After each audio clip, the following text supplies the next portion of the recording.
Polícia em ação. E está entrando no ar o nosso quadro Polícia em Ação. As ações da polícia em benefício da população. Polícia em ação. E começamos o Polícia em Ação dessa semana falando das empresas donas das principais redes sociais, que terão inclusive de adotar medidas mais rápidas para enfrentar conteúdos criminosos que estão na internet. As novas regras ampliam a responsabilidade dessas plataformas digitais e prevê ações mais ágeis, inclusive contra crimes virtuais, especialmente os que atingem mulheres, crianças e adolescentes. Vamos acompanhar esta informação da Polícia em Ação para você. A partir de agora, as gigantes de tecnologia, donas de redes sociais, são obrigadas a ter sede e representante legal no Brasil. Uma estrutura que possa receber denúncias de atividades ilegais nas plataformas. De acordo com os novos decretos, as empresas se tornam responsáveis pelo conteúdo publicado pelos usuários em algumas situações. Caso de crimes graves, como tentativa de golpe de Estado, terrorismo, racismo, incitação ao suicídio, crimes de ódio contra mulheres e exploração sexual de crianças. As plataformas têm obrigação de evitar que esse tipo de conteúdo seja disseminado. No caso da divulgação não autorizada de imagens íntimas, as empresas têm até 2 horas após uma denúncia para remover as fotos ou vídeos das redes. Fica proibido também o uso de inteligência artificial para criar imagens falsas de nudez ou fazer vídeos falsos de sexo com pessoas reais. Em caso de desrespeito a essas regras, as empresas estão sujeitas a grandes multas compatíveis com o tamanho das companhias. Antes, segundo o Marco Civil da Internet, a responsabilização dependia de uma decisão da Justiça. A nova norma prevê que as grandes companhias usem recursos como a inteligência artificial para combater a disseminação de conteúdos criminosos nas redes. A fiscalização fica a cargo da Autoridade Nacional de Proteção de Dados. As plataformas, elas têm que fazer, sim, um monitoramento prévio e colocar lá nos seus algoritmos para barrar eventuais conteúdos relacionados a isso, até para elas não serem penalizadas. Mas se por algum acaso tiver alguma falha no sistema, a plataforma tem que ser notificada e imediatamente barrar esse tipo de conteúdo, até porque na internet a gente tem a questão da proliferação do compartilhamento dos conteúdos, que é chamado de efeito manada. Hoje um conteúdo, quando ele é compartilhado, em poucos instantes ele pode ter um alcance mundial. Os decretos foram editados seguindo os rumos apontados por uma decisão do Supremo Tribunal Federal de junho do ano passado. O STF, no entanto, no mesmo julgamento, destacou a necessidade do Congresso Nacional elaborar uma regulação específica das redes sociais. As tentativas de regulamentar as redes sociais enfrentam resistências de parlamentares que dizem que esse tipo de medida traz riscos à liberdade de expressão. A liberdade de expressão, ela é um direito constitucional, mas ela tem limites. Ela tem um limite a partir do momento que ela atinge um direito de outra pessoa. Eu entendo que as pessoas têm o direito de se manifestar livremente nas redes sociais, mas elas não podem cometer crimes. Polícia em ação.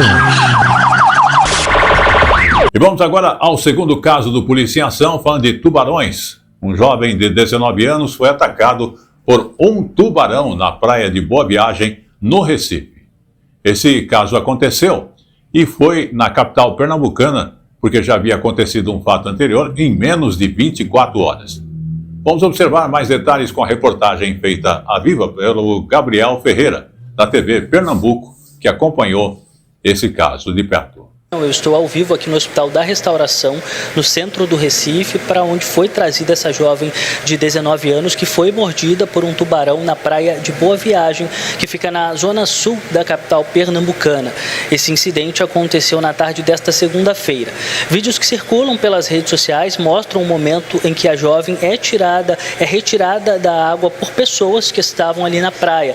Inclusive um médico que estava no local realizou os primeiros socorros até a chegada de uma equipe do Corpo de Bombeiros. Há pouco, uma coletiva foi realizada aqui e o diretor-geral do Hospital da Restauração disse que essa jovem está no bloco cirúrgico, está em estado grave e depois vai ser levada para a UTI. O que sabemos também é que ela perdeu parte da perna direita. Esse foi o segundo incidente envolvendo tubarões aqui em Pernambuco em menos de 24 horas. Outro caso registrado foi em Piedade, que fica em Jaboatão dos Guararapes, na região metropolitana do Recife. Envolveu um menino de 11 anos que foi mordido enquanto tomava ali banho de mar na praia de Piedade. Ele também perdeu parte da perna, está entubado e sedado aqui também no Hospital da Restauração. Essas são as informações sobre esses dois casos que aconteceram aqui em Pernambuco. Em ação. E vamos agora à última informação do Polícia em Ação, falando que, inclusive, é um alerta que já está em vigor a decisão dos Estados Unidos de classificar o PCC, Primeiro Comando da Capital, e o Comando Vermelho como organizações terroristas estrangeiras. Inclusive, o diretor-geral da Polícia Federal, Andrei Rodrigues, ele falou que o episódio é um equívoco por parte dos Estados Unidos. Segundo especialistas, essa medida também ela ameaça a soberania nacional e prejudica a economia e pode ter um efeito contrário, o de atrapalhar justamente as investigações. Porém, de um outro lado, há também quem aponte que essas ações não devem reduzir os delitos praticados por essas organizações. Vamos observar nesta reportagem.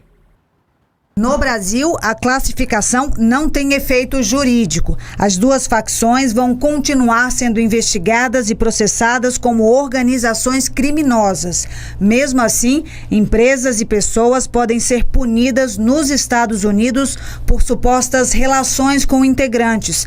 Por exemplo, se uma empresa for usada para lavar dinheiro do crime organizado ou se uma instituição financeira ajudar a movimentar recursos suspeitos. Do ponto de vista do direito internacional, os Estados Unidos não conseguem fazer nenhum tipo de ingerência aqui no país, tá? Por quê? Porque a gente tem o princípio da soberania. Essa é uma decisão unilateral do governo americano. Nos Estados Unidos, eles podem processar, eles podem pedir visto, eles podem congelar bens, mas aqui, na soberania, que é um princípio de direito internacional, não existe nenhum tipo de ingerência que eles podem fazer diretamente. Dados da Polícia Federal mostram que entre janeiro de 2022 e maio de 2026, integrantes do Comando Vermelho e do PCC responderam por 88% das prisões preventivas e temporárias cumpridas pela instituição nesse tipo de investigação criminal. No mesmo período, 81% das operações tiveram como alvo uma dessas duas organizações. Segundo os especialistas, no curto prazo, o Brasil não deve sofrer uma ação mais drástica dos Estados Unidos. Mesmo assim, há o risco de interferência na soberania nacional, medida que, na prática, não deve reduzir os delitos das organizações. Eventualmente, se houver uma intervenção exógena, externa, internacional, nesse sentido, pode ter também uma consequência ou, eu diria, uma repercussão nessas outras searas, principalmente na econômica, mas eu não acredito que contribua diretamente para a redução desses delitos. Polícia em ação. E com esse último fato, o Polícia em Ação desta semana vai ficando por aqui, agradecendo a sua audiência e sempre lembrando que o crime não compensa. Estaremos de volta na semana que vem. Até lá. Polícia em ação.